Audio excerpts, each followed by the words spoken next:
باب احکام الجنائز، یہ باب ہے جنازے کے احکام کے بیان میں۔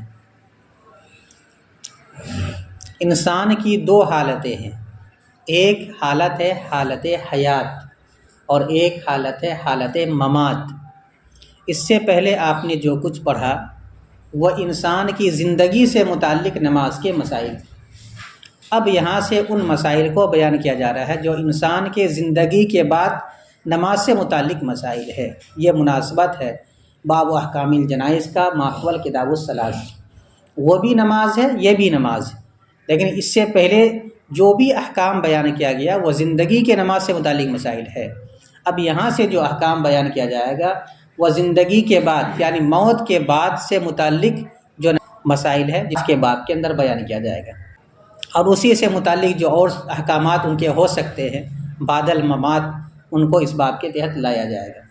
سب سے پہلے یہ بتلایا جا رہا ہے کہ جب انسان کو یہ احساس ہونے لگے کہ میرا فلاں عزیز کا بس آخری وقت آ چکا ہے اور چند لمحوں کے بعد یہ اس دنیا سے رخصت ہونے والا ہے، تو کچھ احکام ہے جن کا برتنا ان لوگوں کے لیے ضروری ہے جو وہاں پر رہتے ہیں۔ ان میں سے ایک حکم یہ ہے کہ جب احساس ہونے لگے کہ اب ان کی روح پرواز کرنے والی ہے، ان کے لیے مستحب یہ ہے کہ ان کو دائیں کروٹ پر لٹا دے اور چہرہ ان کا کر دے قبلے کی جانب، یعنی اتر دکن لٹا دے۔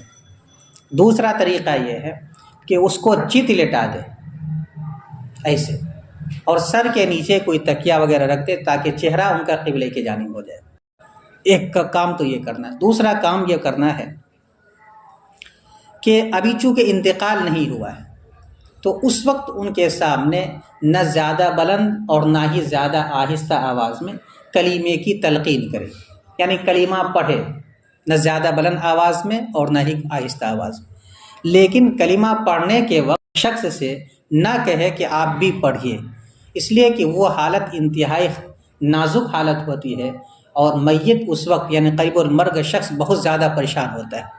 آپ کیفیت پڑھے ہیں سورہ نازیات کے اندر کہ جب انسان کی روح نکالی جاتی ہے تو دو طرح کے لوگ ہوتے ہیں، ایک نیک لوگ ہوتے ہیں جن کی روح آسانی کے ساتھ نکل جاتی ہے اور زیادہ ان کو تکلیف نہیں ہوتی ہے، اور جو لوگ نافرمان ہوتے ہیں ان کی روح چونکہ عالم برزخ کے احوال کو دیکھ کر کے وہ نکلنا نہیں چاہتی ہے، کیونکہ وہ جان رہی ہوتی ہے روح کہ یہاں سے میں جیسے ہی نکلی تو فوراً مجھے عذاب کے اندر مبتلا کر دیا جائے گا، تو ایسی صورت میں وہ نکلنا نہیں چاہتی، فرشتے کورا مار کر کے اس کے روح کو کھینچ کر کے نکالتے، تو اس حالت میں انسان کو تکلیف ہوتی ہے۔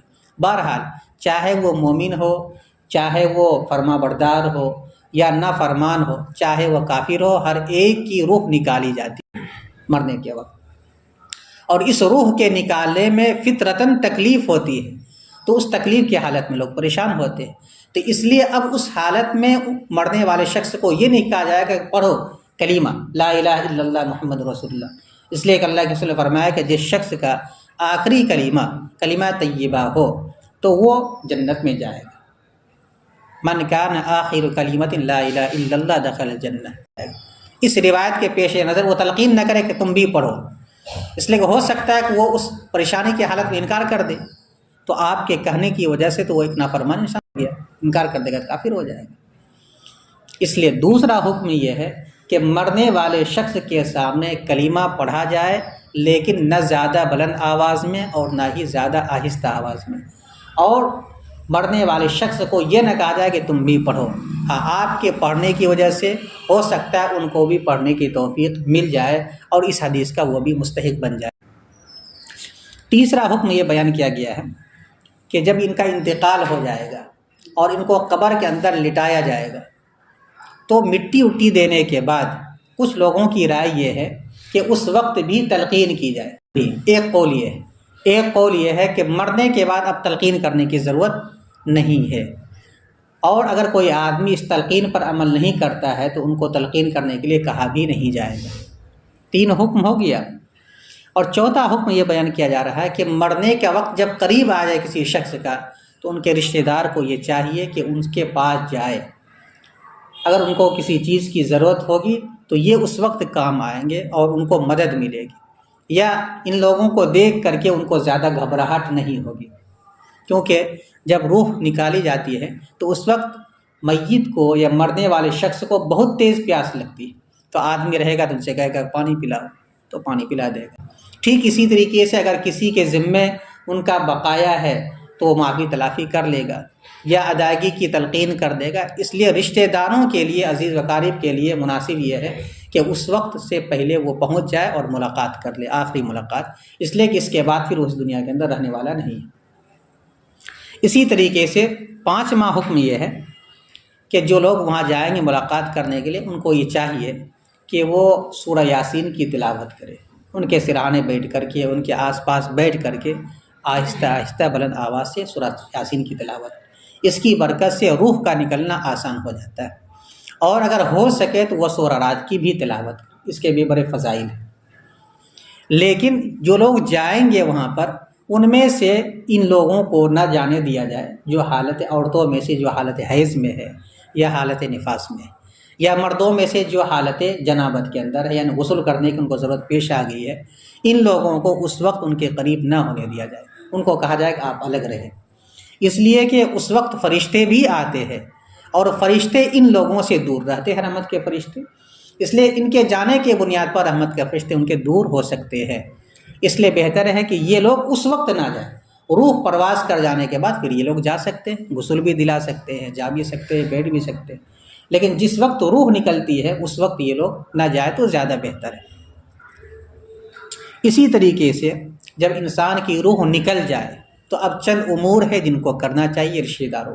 ایک یہ ہے کہ ان کے سر سے لے کر کے جبڑے تک کسی کپڑے کو لپیٹ دے تاکہ منہ کھلا ہوا نہ رہ جائے، کیونکہ انسان کی جو روح نکلتی ہے یا تو آنکھ سے نکلتی ہے یا ناک سے یا منہ سے، یہ 2-3 مقامات ہیں جن سے انسان کی روح نکلتی ہے۔ روح نکلنے کی شروعات ہوتی ہے پاؤں سے، جب روح نکلنے لگتی ہے تو پاؤں بالکل ٹھنڈا پڑ جاتا ہے، کوئی حس نہیں، تو آدمی کو احساس ہو جاتا ہے یہ زندہ رہنے والا نہیں ہے۔ اس کے بعد نکلتے نکلتے نکلتے نکلتے نکلتے آخری وقت جو آتا ہے تو یا تو منہ سے اس کی روح نکلتی ہے یا آنکھ سے یا ناک سے، اس لیے یہ منہ کھلا رہ جاتا ہے۔ تو جب پٹی لپیٹ دیا جائے گا، کپڑا لپیٹ دیا جائے گا سر سے لے کر کے جبڑے کے درمیان، تو اس صورت میں وہ جو منہ اس کا کھلا ہوا ہے وہ بند ہو جائے گا اور بد شکل دیکھنے میں نہیں لگے گا۔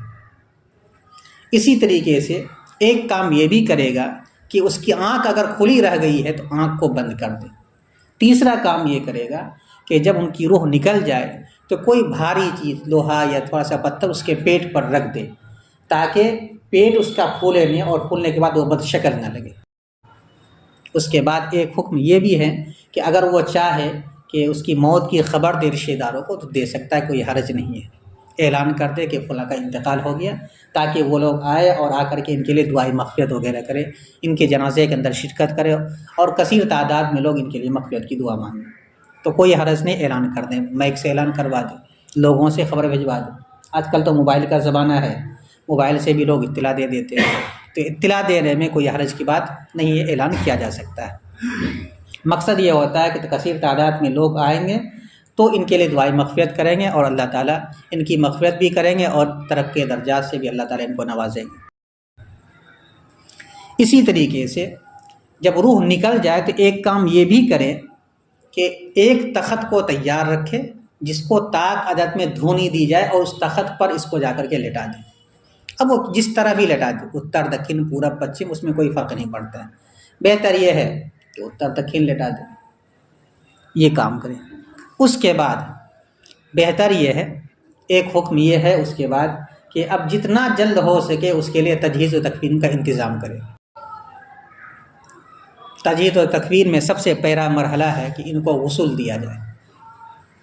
غسل دینے میں جو صرفہ آئے گا، خرچ آئے گا، کفن کے کپڑا خریدنے میں یا صابن وغیرہ خریدنے میں، یا مثال کے طور پر کوئی آدمی نہلانے والا تیار نہیں ہے، مزدوری پر لایا گیا، وہ سب خرچ جو ہے میت کی جائیداد اگر ہے اسی میں سے دیا جائے گا۔ لیکن اگر میت کی جائیداد ہے اور کوئی رشتہ دار اپنی خوش دلی سے دینا چاہتا ہے تو وہ دے سکتا ہے، کوئی حرج کی بات نہیں ہے۔ سب سے پہلے غسل دیا جائے۔ غسل دینے کا طریقہ کیا ہے آپ کی کتاب کے اندر تفصیل کے ساتھ اس کو بیان کیا گیا، پہلے یہاں تک دیکھیے۔ باب و احکام الجنائز، یہ باب ہے جنائز کے احکام کے بیان میں۔ جنائز یہ جنازتن کی جمع ہے، اور جنازہ کہا جاتا ہے میت کو، اور ایک لفظ بولا جاتا ہے جنازہ، جنازہ کہا جاتا ہے اس تخت کو جس کے اوپر میت کو رکھا جاتا ہے، اور جنازہ میت کو کہا جاتا ہے جن کی روح نکل چکی ہے، جس کو لاش کہا جاتا ہے۔ لاش، یہ لا شیء سے بنا ہے، لا شیء کا مطلب اب کچھ بھی نہیں رہا۔ انسان کی روح جب تک جسم کے اندر ہے تو بہت کچھ ہے، لیکن جیسے ہی انسان کی روح جسم سے نکل جاتی ہے تو اب گویا کہ اس کی کوئی حقیقت نہیں ہے، اب وہ کچھ بھی نہیں، لاش یعنی لا شیء، اب یہ اس کی کوئی حص حرکت نہیں، یعنی اب اس کی کوئی اہمیت نہیں رہی۔ چنانچہ لوگ اس کو دیکھ کر کے ڈرتے بھی ہیں، اور یہ چاہتے ہیں کہ جتنا جلدی ہو سکے یہاں سے اس کو رک سکتا ہے۔ مرنے کے بعد دیکھنے میں بھی ڈر لگتا ہے، قریب جانے میں ڈر لگتا ہے۔ یہ سب انسان کی حقیقت ہے، اس پر انسان کو غور کرنا چاہیے کہ ہماری زندگی کی کیا اہمیت۔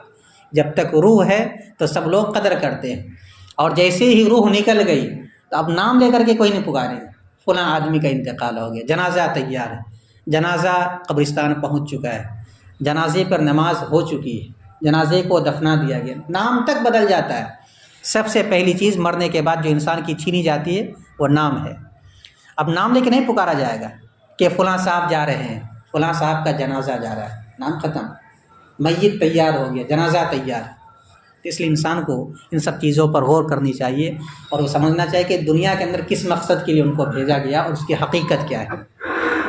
اور پھر کیا ہوتا ہے کہ جیسی روح نکل گئی، اب ان کی جائیداد رہی نہیں، ان کے رشتہ داروں کی جائیداد وہ بن جاتی، روح نکلی جائیداد دوسرے کی ملکیت میں چلی جاتی ہے۔ بیٹا ہے تو بیٹے کی ملکیت میں، بیوی ہے تو بیوی کی ملکیت میں، ماں باپ ہے تو ان کی ملکیت میں، اب ان کی ملکیت ہو گئی۔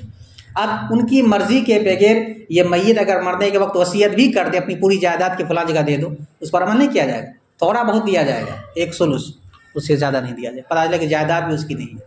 سب کچھ یہیں چھوڑ کر کے چلا جاتا ہے انسان، جس طرح خالی ہاتھ آتا ہے اسی طریقے سے خالی ہاتھ دنیا سے چلا جاتا ہے۔ یہ ایسی اٹل حقیقت ہے جس سے ہر شخص کو سابقہ پڑھنا پڑتا ہے، ہر شخص کو سابقہ پڑتا ہے، لیکن اس کے باوجود اس کی حقیقت کو آدمی فراموش کر دیتا ہے اور دنیا کی زندگی کے اندر منہمک ہو جاتا ہے، نہ نماز پڑھتا ہے، نہ روزہ رکھتا ہے، نہ اللہ تعالیٰ کے احکامات پر عمل کرتا ہے، نہ ان کی منہیات سے بچتا ہے، یہ سب آدمی کرتا ہے۔ تو آدمی اگر موت کو یاد کرے تو زندگی کی لذتوں سے بچنا اس کے لیے آسان ہو جاتا ہے۔ اس لیے اللہ کے رسول نے فرمایا اذکروا حازم اللذات، لذتوں کو ختم کرنے والی چیز جو موت ہے اس کو یاد کرتے رہا کرو۔ بہرحال اسی سے متعلق یہاں اس باب میں احکام کو بیان کیا جا رہا ہے۔ یسن توجیہ المحتضر للقبلۃ علی یمینہ، مسنون ہے مرنے والے شخص کو قبلے کی جانب لٹانا ان کے دائیں کروٹ پر۔ ایک تو طریقہ یہ، دوسرا طریقہ وجاز الاستلقاء ویرفع رأسہ قلیلا، اور جائز ہے اس کو چت لٹانا یعنی پیٹھ کے بل لٹانا اس حال میں کہ اس کے سر کو کچھ بلند کر دیا جائے۔ ایک تو طریقہ ہے کہ کروٹ پر ایسے لٹا دے، چہرہ ہو جائے اتر دکھن، چہرہ ہو جائے گا پچھم کی طرف۔ دوسرا طریقہ یہ کہ پورب پچھم لٹا دے، پاؤں قبلے کی جانب ہو اور سر پورب کی جانب، لیکن سر کے نیچے کچھ تکیہ وغیرہ رکھ دے تاکہ اس کا رخ قبلے کی طرف ہو جائے۔ ایک تو حکم یہ۔ دوسرا حکم کیا ہے؟ وَيُلَقَّنُ بِذِكْرِ الشَّهَادَتَيْنِ عِنْدَهُ، اور مرنے والے شخص کے نزدیک کلمہ شہادتین کے پڑھنے کی تلقین کی جائے، من غیر الحاء، بغیر اصرار کے۔ حالت اگر مناسب ہے وہ پڑھ سکتا ہے تو کہے، اور اگر حالت بہت زیادہ گمبھیر ہے، لگ رہا ہے کہ بہت زیادہ پریشان ہو رہا ہے، پسینہ چل رہا ہے، بے چینی ہے، تو اس حالت میں تلقین نہ کرے بلکہ آہستہ آہستہ خالی پڑھتا رہے۔ وَلَا يُؤْمَرُ بِهَا، اور شہادتین کو پڑھنے کے بارے میں نہ کہا جائے، کن کو؟ قریب المرگ شخص کو۔ دو حکم ہو گئے۔ تیسرا حکم وَتَلْقِينُهُ فِي الْقَبْرِ مَشْرُوعٌ، اور میت کو تلقین کرنا قبر میں جائز ہے، یعنی کلمہ شہادتین کی تلقین کرنا یہ قبر میں کیا ہے؟ مشروع ہے، جائز۔ ایک قول یہ ہے۔ وَقِيلَ لَا يُلَقَّنُ، اور دوسرا قول یہ ہے کہ اس کو تلقین نہیں کی جائے گی، اس لیے اب تلقین کرنے میں کوئی فائدہ ہی نہیں ہے، اب تو وہ پڑھ نہیں سکتا ہے، روح نکل چکی ہے، اس لیے کوئی فائدہ نہیں ہے۔ وَقِيلَ لَا يُؤْمَرُ بِهِ، اور کہا گیا ہے کہ اگر کوئی نہیں پڑھ رہا ہے تو اس کو کہا بھی نہیں جائے گا تم کیوں نہیں کرتے۔ وَقِيلَ لَا يُؤْمَرُ بِهِ، اور کہا گیا ہے کہ اس کا حکم نہیں دیا جائے گا۔ وَلَا يُنْهَى عَنْهُ، اور نہ ہی اس سے روکا جائے گا۔ یہاں تک تین حکم کا بیان۔ نمبر 4 وَيُسْتَحَبُّ لِأَقْرِبَاءِ الْمُحْتَضِرِ وَجِيرَانِهِ الدُّخُولُ عَلَيْهِ، اور مستحب ہے مرنے والے شخص کے رشتہ داروں کے لیے اور ان کے پڑوسیوں کے لیے کہ وہ ان کے پاس جائیں۔ 5واں حکم وَيَتْلُو عِنْدَهُ سورۃ یاسین وَاسْتُحْسِنَ سورۃ الرعد، اور ان لوگوں کے لیے اور ان کے پاس سورہ یاسین، اور وہ لوگ ان کے پاس سورہ یاسین پڑھیں۔ نمبر 5، وہ لوگ ان کے پاس سورہ یاسین پڑھیں، اور بہتر یہ ہے کہ سورہ رعد بھی پڑھیں۔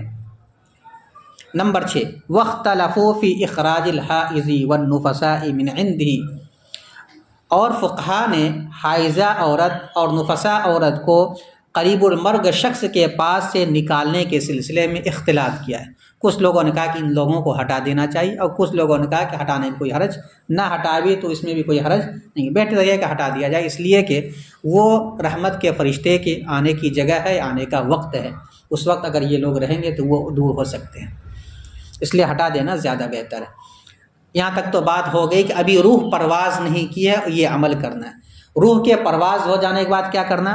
فَإِذَا مَاتَ شُدَّ لَحْيَاهُ وَغُمِّزَ عَيْنَاهُ، پس جب روح نکل جائے، پس جب وہ مر جائے تو اس کے دونوں جبڑے کو باندھ دیا جائے اور اس کی آنکھ کو بھی بند کر دیا جائے، یعنی کپڑا لپیٹ دیا جائے۔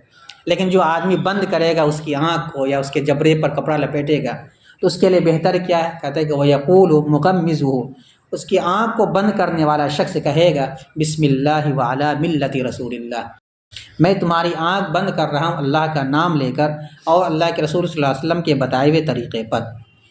اس کے بعد یہ دعا پڑھے اگر یاد رہے، اللہم یسر علیہ امرہ وسہل علیہ ما بعدہ واسعدہ بلقائک واجعل ما خرج الیہ خیرا مما خرج عنہ۔ یہ دعا اگر یاد ہو تو پڑھنی چاہیے۔ کیا دعا ترجمہ ہے؟ اے اللہ ان کے اوپر ان کے معاملے کو آسان فرما دیجیے، اے اللہ ان کے اوپر ان کے معاملے کو آسان فرما دیجیے، اور ان کے اوپر بعد کے مراحل کو بھی آسان کر دیجیے۔ یعنی اب یہ عالم دنیا سے رخصت ہو کر کے عالم برزخ میں جا رہا ہے تو قبر کے مرحلے کو ان کے لیے آسان بنا دیجیے، یعنی عذاب کا گھر قبر کو ان کے لیے نہ بنائیے بلکہ راحت و سکون کا گھر بنا دیجیے۔ پھر اس کے بعد کا جو مرحلہ ہے عالم آخرت، وہاں بھی ان کے معاملے کو آسان کر دیجیے۔ دونوں کے لیے دعا کر رہا ہے، عالم برزخ کے لیے بھی اور عالم آخرت۔ 3 عالم ہے، ایک عالم دنیا جیسے ابھی ہم لوگ ہیں، روح نکل جائے گی تو عالم برزخ میں پہنچ جائیں گے جہاں پر میت کو سزا اور انعامات یا نعمتوں سے نوازا جاتا ہے۔ پھر اس کے بعد قیامت کے لیے جب سور پھونکا جائے گا تو تمام لوگوں کو میدان محشر میں جمع کیا جائے گا، وہ ہوگا عالم آخرت۔ وہاں پر کسی کو جنت میں داخل کیا جائے گا، کسی کو جہنم میں داخل کیا جائے گا۔ تو اے اللہ ان کے اوپر ان کے معاملے کو آسان کر دیجیے، یعنی قبر کے معاملے، وسہل علیہ ما بعد ہو، اور نیز ان کے اوپر ان کے بعد کے مرحلے کو یعنی عالم آخرت کے مرحلے کو بھی آسان کر دیجیے۔ واسعدہ بلقائک، اور آپ اپنی ملاقات سے ان کو مشرف بنائیے۔ واجعل ما خرج الیہ خیرا مما خرج عنہ، اور آپ بنا دیجئے اس جگہ کو جن کی طرف یہ گیا ہے بہتر اس جگہ سے جہاں سے یہ گیا ہے، یعنی آخرت کو دنیا کے مقابلے میں بہتر بنا دیجیے، اور آپ بنا دیجئے اس جگہ کو جن کی طرف یہ گیا ہے زیادہ بہتر اس جگہ سے جن سے یہ گیا ہے، یعنی دنیا سے۔ یہاں تک یہ دعا پڑھے گا کون؟ آنکھ بند کرنے والا شخص۔ اب اس کے بعد کیا کرنا ہے؟ 7واں حکم یہ ہے کہ وَيُوزَعُ عَلَى بَطْنِهِ حَدِيدَةً لِأَلَّا يَنْتَفِخَ، اور اس کے پیٹ پر کوئی لوہا رکھ دے تاکہ اس کا پیٹ نہ پھولے۔ وَتُوزَعُ يَدَاهُ بِجَنْبِهِ وَلَا يَجُوزُ وَضْعُهُمَا عَلَى صَدْرِهِ۔ ایک 8واں حکم یہ بھی ہے کہ ان کے دونوں پاؤں کا دونوں پہلو کے اندر رکھے، اگر ادھر ادھر ہے تو دونوں پہلو کے برابر کر کے سیدھا کر، سینے پر ایسے کر کے جیسے نماز کی حالت میں باندھا جاتا ہے اس طرح نہ رکھے، اور ان کے دونوں ہاتھ کو ان کے دونوں پہلو میں رکھ دے، اور جائز نہیں ہے ان دونوں ہاتھ کا ان کے سینے پر رکھنا۔ اب اس کے بعد اب روح نکل گئی تو روح نکلنے کے بعد انسان کا جسم کیا ہو جاتا ہے؟ ناپاک ہو جاتا ہے، اسی وجہ سے غسل دینا واجب ہے اس شخص پر جو وہاں موجود ہے۔ تو اب وہاں پر قرآن کی تلاوت نہیں کی جائے گی، اس لیے کہ نجاست کی جگہ میں قرآن کی تلاوت کرنا مکروہ ہے۔ تو اب جو سورہ یاسین یا سورہ رات وغیرہ پڑھ رہا تھا، روح نکل گئی تو بس اسی جگہ فوراً بند کر دے، اور اس کے بعد وہاں سے قرآن وغیرہ کو ہٹا دیں، قرآن کو بند۔ ہاں، اس کے بعد جب غسل وغیرہ دے دیا جائے تب اس کے بعد تلاوت وغیرہ اس جگہ کرنی چاہیے۔ اس کا خیال رکھنا چاہیے۔ وَتُكْرَهُ قِرَاءَةُ الْقُرْآنِ عِنْدَهُ، اور مکروہ ہے قرآن مجید کی تلاوت کرنا اس کے پاس، کب تک؟ حتیٰ یغتسل، یہاں تک کہ حتیٰ یغسل، یہاں تک کہ اس کو غسل دے دیا جائے۔ انتقال ہو گیا اور یہ جو امور انتقال کے بعد ہیں ان کو ان کے رشتہ داروں نے کر لیا، اب کیا کرنا ہے؟ کہا تھا کہ اب موت کی خبر دینی ہے۔ کہا تھا وَلَا بَأْسَ بِإِعْلَامِ النَّاسِ بِمَوْتِهِ، اور لوگوں کو اس کی موت کی خبر دینے میں کوئی حرج نہیں ہے۔ مائک سے اعلان کر دے، لوگوں سے خبر بھیجوا دے، اعلان دینے میں کوئی حرج، مقصد یہ ہو تاکہ لوگ زیادہ آئیں تو زیادہ دعائیں مغفرت ان کے لیے ہو۔ اب جب موت کی بھی خبر لوگوں کو مل چکی ہے تو اب کیا کرنا ہے؟ اب یہ نہیں کہ ایک بیٹا دلی میں ہے، ایک بیٹا ممبئی میں ہے، ایک بیٹا سعودی عرب میں ہے تو وہاں سے ان کے آنے کا انتظار کیا جائے، نہیں، انتقال ہو گیا تو اب ان کو ان کی منزل تک پہنچا دیجیے۔ اگر نیک بخت ہے تو کیوں آپ ان کو نعمت سے محروم کیے ہوئے، ان کو ان کی جگہ پہنچا، اور اگر یہ مجرم ہے، گنہگار ہیں، تو کیوں آپ مجرم اور گنہگار شخص کو اپنے پاس رکھے ہوئے ہیں؟ بہتر یہ کہ جتنا جلد ہو سکے ان کے لیے تجہیز و تکفین کا انتظام کرنا چاہیے، بغیر کسی عذر کے تاخیر نہیں کرنی چاہیے۔ وَيُعَجِّلُ بِتَجْهِيزِهِ، اور اس کے تجہیز میں جلد بازی کرے، اور اس کی تجہیز میں جلد بازی کرے، یعنی غسل دلانے وغیرہ میں اب وہ جلد بازی۔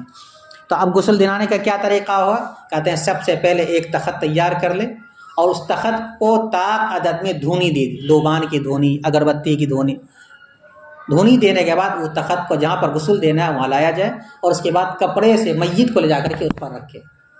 میت کو رکھنے کے بعد چاروں طرف سے کپڑے سے اس کو گھیر دے، چاہے مرد ہو یا عورت ہے تو عورت غسل دے گی، مرد ہے تو مرد غسل۔ آگے احکام آ رہا ہے اس سے متعلق کہ غسل کون کون لوگ دے سکتا ہے، کون کون نہیں دے سکتا، اور کیسے غسل دیا جائے گا۔ یہاں پہ غسل دینے کے طریقے کو بتلایا جائے۔ عید کو لا کر کے تخت پر جیسے ہی رکھنے کے بعد کیا کیا جائے گا؟ کپڑے سے اس کو گھیر دیا جائے گا۔ اب جو لوگ غسل دیں گے وہ اس کے اندر جائیں گے۔ اس کے بعد کیا کرنا ہے؟ کپڑے کو جو اس کے بدن پر ہے قینچی سے یا بلیڈ وغیرہ سے چیر کر کے اس کو نکال دیا جائے۔ اب یہ نہیں کہ اس کو پہنا ہوا کپڑا کو پورا اتار رہے ہیں، اس میں اس کو تکلیف ہو رہی ہے، اب یہ کرنے کی ضرورت نہیں، اس کپڑے کو چاک کر کے اس کو نکال دینا۔ کب نکالیں گے؟ پہلے ایک چادر موٹا کپڑا لا کر کے اس کے سطر کے مقام پر رکھ دیں۔ مثلا مرد ہے تو ناف سے لے کر کے کہاں تک رکھیں گے؟ گھٹنا تک، اتنا بڑا کپڑا موٹا کہ پانی پڑنے کے بعد بھی سطر کا حصہ دکھائی نہ دے۔ عام طور پر لوگ کیا کرتے ہیں، وہ کفن والا کپڑا اس میں استعمال کر لیتے اور پانی ڈالنے کے بعد اندر کا پورا حصہ دکھائی دیتا ہے۔ بہتر یہ ہے کہ کوئی موٹا کپڑا ہو جو اس وقت رکھا جائے ان کے جسم کے اوپر۔ وہ چادر رکھنے کے بعد اس کے جسم میں جو کپڑا ہے اس کو چاک کر کے علیحدہ کر دیں۔ علیحدہ کرنے نکالنے کے بعد اب سب سے پہلے کیا کرے گا نہلانے والا یہ کرے گا کہ بائیں ہاتھ میں دستانہ پہن لے گا، اور دستانہ پہننے کے بعد اس کو استنجا کرائے گا۔ پاخانہ پیشاب کے مقامات پر دیکھے گا، اگر غلاظت نکلی اس کو صاف کرے گا، ڈھیلا سے کر لے گا یا کپڑے سے کر لے گا، استنجا کرائے گا۔ استنجا کرانے کے بعد اب اس کو کیا دیا جائے؟ غسل دیا جائے۔ غسل دینے کا طریقہ یہ ہوگا کہ اگر وہ شخص جنوبی نہیں ہے، اس پر غسل کرنا واجب نہیں ہے، یا عورت ہے حائضہ اور حالت حیض یا حالت نفاس میں نہیں ہے، تو اس صورت میں پہلے اس کے منہ کو دھلا جائے۔ ناک میں اور منہ میں اگر منہ کھلا رہ گیا ہے، ناک کھلا رہ گیا ہے تو روئی کا فائر رکھ لیا جائے تاکہ پانی اندر نہ جائے۔ تو منہ کو پہلے دھلا جائے۔ منہ کو دھلنے میں اگر مرد ہے تو داڑھی اور سر کے بال ہے تو اس کو خطمی سے یا صابن سے لگا کر کے بڑھیا سے دھل دیا جائے۔ جب چہرے کو مکمل دھل دیا گیا تو اب کیا کریں گے؟ اس کو لٹائیں گے بائیں کروٹ پر۔ کس کے کروٹ پر؟ بائیں کروٹ پر لٹانے کے بعد پانی یہاں سے وہاں تک بہائیں گے اور اس کے ساتھ اس کو رگڑیں گے آہستہ آہستہ، صابن بھی لگائیں گے، اس کے بعد آہستہ آہستہ رگڑیں گے۔ اس کے بعد 3 مرتبہ پانی کندھے سے لے کر کے پاؤں تک ڈالیں گے۔ کون سا پانی؟ وہ پانی جو نیم گرم ہو اور اس کے اندر بیری کا پتہ ڈال دیا گیا۔ اگر بیری کا پتہ مل جائے، نہیں بیری کا پتہ ملتا تو خالص ہلکا نیم گرم پانی سے غسل دیا جائے گا۔ دائیں کروٹ پر پانی بہا دیے، اب اس کو پھر دائیں کروٹ پر کیا جائے گا۔ اب جب دائیں کروٹ پر کریں گے اب بائیں کروٹ اس کا اوپر آ جائے گا۔ اب اس کے بعد 3 مرتبہ اس پر بھی پانی بہا جائے گا، ہلکا ہلکا سا، اس کو کیا کہا جائے گا؟ ملا بھی جائے گا۔ یعنی زندگی میں جو غسل کرنے کا طریقہ ہے کہ پہلے سر پر پانی ڈالا جائے، پھر دائیں منڈے پر، پھر بائیں منڈے پر، وہی طریقہ ہے مرنے کے بعد بھی ہے۔ لہذا پہلے بائیں کروٹ پر لٹایا جائے گا، اور بڑھیا سے 3 مرتبہ اس پر پانی ڈال کر کے اس کو صابن وغیرہ لگا کر کے اس کو ہلکا ہلکا رگڑ دیا جائے گا. پھر اس کے بعد دائیں کروٹ پر لیٹایا جائے گا اور دائیں کروٹ پر لیٹانے کے بعد پھر اس کو غسل دیا جائے گا اسی طریقے سے. اس کے بعد جب غسل ہو جائے گا تو اب اس کو ہلکا سا سہارا دے کر کے پیچھے سے بیٹھایا جائے گا. غسل دینے کے بعد اگر نجاست نکل جائے تو اس نجاست کی نکلنے کی وجہ سے اس کا غسل یا وضو نہیں ٹوٹے گا، بلکہ صرف اس نجاست کو صاف کر دیا جائے گا، بس ہو گیا. اس کے بعد لٹا دیا جائے گا. لٹانے کے بعد اب اس کو اٹھا کر کے اس کفن والے تخت پر جس پر اس کا کفن رکھا گیا ہے سلیقے سے، وہاں لے جا کر اس کو رکھا جائے گا. اور اس کے جو مقام سجدہ وغیرہ ہے وہاں کافور وغیرہ لگا دیا جائے گا. داڑھی وغیرہ کے اندر عطر وغیرہ لگا دیا جائے گا. کافور لگانے کا فائدہ یہ ہوتا ہے کہ کیڑا وغیرہ جلدی نہیں لگتا ہے، یا اس کی وجہ سے میت کا وہ حصہ جلدی گلتا نہیں ہے، تو اس لیے کافور لگانا چاہیے بطور خاص ان مقامات پر جو سجدے کی جگہ میں، جو سجدے کی جگہ کہلاتے ہیں، جو حالت سجدہ میں زمین پر ٹکتا ہے ان مقامات. یہ طریقہ ہے جو آپ کی کتاب میں لکھا ہے، دیکھیے. وَيُعَجِّلُ بِتَجْهِيزِهِ، اور اس کی تیاری کرنے میں جلدی کرے. فَيُوزَعُ كَمَا مَاتَ عَلَى سَرِيرٍ مُجَمَّرٍ وِتْرًا، چنانچہ اس کو رکھا جائے جب وہ انتقال کر جائے ایسی تخت پر جس کو طاق عدد میں دھونی دی گئی ہو. وَيُوزَعُ كَيْفَ مَا اتَّفَقَ عَلَى الْأَصَحِّ، رکھنے کا کیا طریقہ؟ کوئی خاص طریقہ نہیں، اور رکھا جائے جس طریقے سے وہ چاہے اصح قول کے مطابق. اب کیا کرنا اس کے بعد کہتا ہے کہ وَيَسْتُرُ عَوْرَتُهُ، اور اس کے ستر کو چھپا لے. چھپانے کا طریقہ کیا ہوگا؟ کپڑا ڈال دیں گے، جسم پر جو کپڑا اس کو چاک کر کے نکال دیں گے. وَجُرِّدَ عَنْ ثِيَابِهِ، اور اس کے کپڑے کو اتار لیا جائے، یعنی اس کو اب ننگا کر دیا جائے، لیکن کپڑا اس کے اوپر صدر چھپا ہوا ہے. وَوُضِّئَ، اور وضو کرایا جائے. کس کو؟ میت کو. لیکن وضو کرانے سے پہلے کیا کریں گے؟ وہ استنجا کرائیں گے. ہاتھ میں دستانہ پہن کر کے ڈھیلے سے استنجا کرایا جائے گا، 3 ڈھیلا یا 7 ڈھیلا وغیرہ سے. استنجا کرانے کے بعد تب وضو کرانا، یعنی کہ پہلے وضو کرا دیں پھر استنجا کرائیں، پہلے استنجا کرا دیں گے پھر وضو کرائیں گے. وَوُضِّئَ، اور وضو کرایا جائے. إِلَّا أَن يَكُونَ صَغِيرًا لَا يَعْقِلُ الصَّلَاةَ بِلَا مَزْمَزَةٍ وَلَا اسْتِنشَاقٍ، مگر یہ کہ وہ اتنا چھوٹا بچہ یا بچی ہو جو نماز کو نہ سمجھتا ہو یا نہ سمجھتی ہو، یعنی بالکل چھوٹی بچی ہے. تو اب اس صورت میں وضو کرانے کی ضرورت ہی نہیں، اس لیے کہ وہ مکلف ہی نہیں، وضو کرانے کی ضرورت ہی نہیں. کیسے وضو کرائیں گے؟ بلا مزمزۃ و استنشاق، بغیر کلی کرائے ہوئے اور ناک میں پانی ڈالے. منہ میں اور ناک میں پانی نہیں ڈالیں گے، ٹھیک ہے. الا ان یکون جنوبا، مگر یہ کہ وہ جنوبی ہو، حالت جنابت میں یا حالت حیض میں ہو یا نفاس میں، تو ایسی صورت میں کپڑا بھگا کر کے اس کے منہ کے اندر پانی ڈالیں گے اور پورے منہ کو صاف کریں گے. اس کے بعد کیا کرنا ہے؟ وَصُبَّ عَلَيْهِ مَاءٌ مُغْلًا بِسِدْرٍ أَوْ خُرْسٍ، پھر اس پر وہ پانی ڈالا جائے جس کو بیری کے پتے میں جوش دیا گیا ہو یا اشنان کے پتے میں جوش دیا گیا ہو. ایک پتا ہوتا ہے جس سے بدن کی صفائی ہوتی ہے، پہلے زمانے میں لوگ اس کو استعمال کیا کرتے تھے، اب تو صابن وغیرہ آ گیا اس لیے کچھ کرنے کی ضرورت ہی نہیں. وَإِلَّا فَالْقُرَاحُ، ورنہ تو خالص پانی ہی کافی ہے. وَهُوَ الْمَاءُ الْخَالِصُ، اور وہ خالص پانی ہے. اب کیا کریں گے؟ منہ کو دھل دیے کلی کرائے بغیر. اب کہتے ہیں کہ وَيُغْسَلُ رَأْسُهُ وَلِحْيَتُهُ بِالْخِتْمِيِّ، اور ختمی سے اس کی داڑھی کو اور اس کے سر کو دھلے. ثُمَّ يُجْزَعُ عَلَى يَسَارِهِ، پھر میت کو اس کے بائیں کروٹ پر لٹائے. فَيُغْسَلُ، پھر اس کو دھلا جائے، یعنی بائیں کروٹ. تو کس کروٹ کو دھلا جائے گا؟ بائیں کروٹ پر لٹانے کو دائیں کروٹ. فَيُغْسَلُ، پھر اس دائیں کروٹ کو دھلا جائے. حَتَّى يَصِلَ الْمَاءُ إِلَى مَا يَلِيَ التَّخْتَ، یہاں تک کہ پانی اس حصے تک پہنچ جائے جو میت کا تخت سے ملا ہوا ہے، یعنی نیچے والے حصے بائیں تک کروٹ تک پہنچے پانی. ثُمَّ عَلَى يَمِينِهِ كَذَلِكَ، پھر میت کو اس کے دائیں کروٹ پر لٹایا جائے اسی طریقے سے، اور پانی اس کے جسم پر بائیں کروٹ پر ڈالا جائے یہاں تک کہ پائیں زمین میت کے اس حصے تک پہنچ جائے جو تخت سے ملا ہوا ہے. ثم اجلس مسندا الیہ، پھر میت کو بیٹھایا جائے سہارا دے کر کے، ہلکا سا سہارا دے. ومسح بطنہ رفیقا، اور آہستہ آہستہ اس کے پیٹ کو پوچھے. وما خرج منہ غسلہ، اور جو کچھ اس کے پیٹ سے نکلے اس کو دھل دے. ولم يعد غسلہ، اور اس کے غسل کو اور نہ ہی اس کے وضو کو لوٹایا جائے. تو پتہ یہ چلا کہ اگر غسل دلانے کے بعد نجاست نکل جائے، مثلا اس وقت بیٹھا ہے نہیں نکلا، لا کر کے کفن پر جب اس کو رکھا گیا تو اس وقت کچھ نجاست نکل گئی، پاکانی نکل گیا، تو اب دوبارہ کفن کو بدلنے کی ضرورت نہیں ہے، اس کو صاف کر دے اور اسی میں اس کو دفنا دے، نہ اس کا وضو ٹوٹے گا اور نہ ہی غسل ٹوٹے گا، غسل دینے کی ضرورت نہیں ہے۔ پھر کیا کرنا ہے؟ جب غسل مکمل ہو گیا اور سہارا دینے کے بعد نجاست اگر نہیں نکلا تو کوئی بات ہی نہیں، نکل گیا تو اس کو صاف کر دینے کے بعد اب کیا کرنا ہے؟ ثم ينشف بثوب، پھر کسی کپڑے سے اس کے جسم کو پوچھ دیا جائے، دستانہ ہاتھ میں پہن کر کے لوگ پوچھ دیتے ہیں اس کے جسم۔ وَيُجْعَلُ الْحَنُوطُ عَلَى لِحْيَتِهِ وَرَأْسِهِ، اور خوشبو کو اس کی داڑھی میں اور اس کے سر میں لگائے۔ والکافور علی مساجدہ، اور کافور کو اس شخص کے میت کے اعضائے سجدہ میں لگائے۔ اعضائے سجدہ کیا ہے؟ ہتھیلی، پیشانی، ناک، دونوں گھٹنا، دونوں پاؤں، ان تمام مقامات پر کافور لگاتے، جسم پر، کفن پر نہیں۔ خوشبو بھی لگائے گا تو داڑھی میں، بال میں، عورت ہے تو بال میں لگا دو خوشبو۔ وَلَيْسَ فِي الْغُسْلِ اسْتِعْمَالُ الْقُطْنِ فِي الرِّوَایَاتِ الظَّاہِرَةِ، کہتے ہیں کہ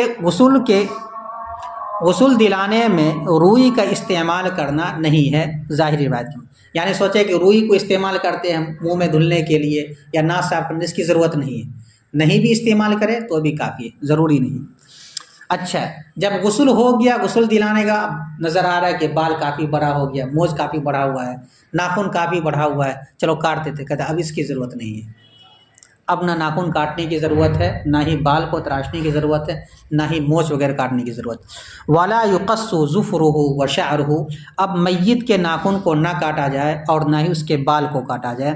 وَلَا يُسْرَجُ شَعْرُهُ وَلِحْيَتُهُ، اور نہ ہی اس کے سر اور داڑھی کے بال میں کنگھا کیا جائے، اب کنگھا وغیرہ کرنے کی بھی ضرورت نہیں ہے، علی حال ویسے اس کو چھوڑ دیں بس۔ یہاں تو بتلایا کہ کیسے مرد کو غسل دیا جائے گا، عورتوں کو کیسے غسل دیا جائے گا، کون دے سکتا ہے کون نہیں دے سکتا، کل انشاءاللہ دیکھیے پھر سے ایک مرتبہ۔ یہ باب ہے جنازے کے احکام کے بیان، میت کے احکام کے بیان میں۔ مسنون ہے قریب المرگ شخص کو قبلے کی جانب لٹانا، اس کے دائیں کروٹ پر، اور جائز ہے پیٹھ کے بل چت لٹانا اور اس کے سر کو کچھ بلند کر دینا۔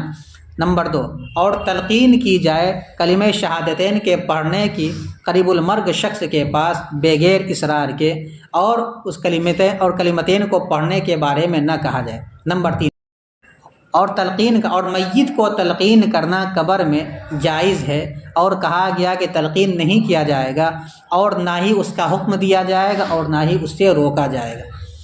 اور مستحب ہے قریب المرگ شخص کے رشتہ داروں کے لیے اور ان کے پڑوسیوں کے لیے کہ وہ ان کے پاس جائے اور ان کے پاس بیٹھ کر سورہ یاسین پڑھے، اور سورہ رعد کا پڑھنا بھی پسندیدہ ہے۔ اور فقہا نے قریب المرگ شخص کے پاس سے حائضہ اور نفسا عورت کو نکالنے کے سلسلے میں اختلاف کیا، بہتر کیا ان کو علیحدہ کر دیں۔ یہ مرحلہ کب تک ہے؟ جب تک اس کی روح نہیں نکلی، روح کے نکلنے کے بعد فَإِذَا مَاتَ، پس جب اس کا انتقال ہو جائے تو ان کے دونوں جبڑے کو باندھ دے اور ان کی آنکھوں کو بند کر دے، اور آنکھ بند کرنے والا شخص کہے بسم اللہ وعلی ملت رسول اللہ، میں آنکھ بند کر رہا ہوں اس کی اللہ تعالیٰ کا نام لے کر کے اور رسول اللہ صلی اللہ علیہ وسلم کے طریقے کے مطابق۔ اب اس کے بعد یہ دعا پڑھے، اے اللہ، اللہم یسر علیہ امرہ وسہل علیہ ما بعدہ واسعدہ بلقائک واجعل ما خرج الیہ خیرا مما خرج عنہ۔ اے اللہ، ان پر ان کے معاملے کو آسان فرما دیجئے، اور ان پر اس کے بعد کے مرحلے کو بھی آسان کر دیجئے، اور اپنی ملاقات کا ان کو شرف عطا فرمائیے، اور بنا دیجئے اس جگہ کو جن کی طرف یہ گیا ہے زیادہ بہتر اس جگہ جہاں سے یہ گیا ہے۔ اس کے بعد اور اس کے پیٹ پر کوئی لوہا رکھ دے تاکہ اس کا پیٹ نہ پھولے، اور اس کے دونوں ہاتھ کو اس کے دونوں پہلوؤں میں رکھ دے، اور دونوں ہاتھ کا اس کے سینے پر رکھنا جائز نہیں ہے، اور مکروہ ہے قرآن مجید کی تلاوت کرنا اس کے پاس، یعنی میت کے پاس، یہاں تک کہ اس کو غسل دے دیا جائے، اور اس کی موت کی خبر دینے میں لوگوں کو کوئی حرج نہیں ہے، اور اس کی موت کی خبر دینے میں لوگوں کو کوئی حرج نہیں ہے، اور اس کو نہلانے میں اور اس کو تیار کرنے میں جلد بازی کی جائے، چنانچہ جیسے ہی مرے اس کو رکھا جائے ایسے تخت پر جس کو تاک مرتبہ دھونی دیا گیا ہو، اور اس کو رکھے جس طریقے سے وہ چاہے، اصح قول کے مطابق۔ اب غسل دینا، کیسے غسل دیا جائے گا اس کا طریقہ، وَيَسْتُرُ عَوْرَتُهُ اور اس کے سطر کو چھپا دے، وَجُرِّدَ عَنْ ثِيَابِهِ اور اس کے کپڑے کو اتار لیا جائے، وَغُزِّيَ اور اس کو وضو کرایا جائے، یعنی وضو کرانے سے پہلے استنجا کرائے اور کپڑا اتارنے سے پہلے اس جگہ کو گھیر دے۔ مگر یہ کہ وہ چھوٹا بچہ ہو جو نماز کو نہ سمجھتا ہو تو اب اس کو وضو کرانے کی بھی ضرورت نہیں، بغیر مزمزہ اور استنشاق کے، بغیر کلی کرائے اور ناک میں پانی ڈالے، یعنی وضو کرائیں گے تو اس طرح کرائیں گے۔ مگر یہ کہ وہ جنوبی ہو تو کپڑا وغیرہ بھگا کر کے اس کے منہ کو صاف کیا جائے گا، اور اس پر پانی ڈالا جائے گا، ایسا پانی جس کو بیری کے پتے میں جوش دیا گیا ہو یا اشنان کے پتے میں جوش دیا گیا ہو، ورنہ تو خالص پانی ہی کافی ہے، وہ الماء الخالص اور وہ خالص پانی ہے۔ اور اس کے سر کو، اس کے داڑھی کو دھلا جائے خطمی سے، پھر اس کو لٹایا جائے اس کے بائیں پہلو پر اور پھر دھلا جائے یہاں تک کہ پانی میت کے اس حصے تک پہنچ جائے جو تخت سے ملا ہوا ہے، پھر اس کے دائیں کروڑ پر اس کو لٹائے اسی طریقے سے، پھر اس کو ہلکا سا، پھر اسے بیٹھائے سہارا دے کر کے اور اس کے پیٹ کو آہستہ آہستہ سہلائے، اور جو کچھ اس سے نکلے یعنی سبیلین سے تو اس کو دھل دے اور غسل کو نہ لوٹائے، پھر کسی کپڑے سے اس کے بدن کو پوچھ دے اور خوشبو اس کی داڑھی اور اس کے سر میں لگائے اور کافور کو اس کے سجدے کی جگہ میں لگائے، اور غسل میں روئی کا استعمال کرنا ظاہر روایت کے مطابق نہیں ہے، اور اس کے ناخن کو نہ کاٹا جائے اور نہ اس کے مونچھ بال کو کاٹا جائے اور نہ ہی سر کے بال اور نہ ہی اس کے سر کے بال میں اور اس کے داڑھی میں کنگھا کیا جائے، بس۔